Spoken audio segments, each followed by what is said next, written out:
It was a simple start. I dropped the player onto the screen and added some scripts that I'd already written in my other games. Then I got down to the real stuff. This cube. It's supposed to be a bomb, but I'll make it bigger and make it actually work later on. At the beginning, I started with just a timed bomb and updated the timer onto the screen so the player could see how long they had until they blew up. Then I made this 5-minute craft of like a blender bomb.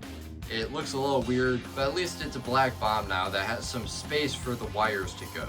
And in that space, I put some wires to cut, and now it would actually look closer to a real bomb. I made this shield and some pliers. Neither of them worked at this point, but at least you can toggle them off on and off. But there's no real tension if you know when it blows, so I completely deleted the timer idea. Then the player doesn't know when it's gonna blow, so they have to kind of guess. Feels like what a bomb game needs, really.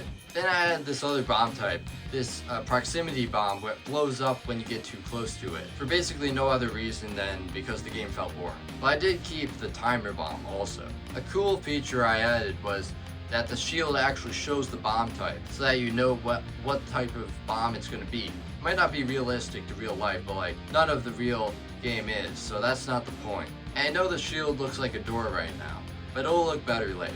But then I need actual wire cutting for the timed bomb, so I made the player use the pliers they had to click on each of the wires. Each round the correct wire changes for the timed bomb, but I didn't actually add any UI or anything to tell which wire is correct.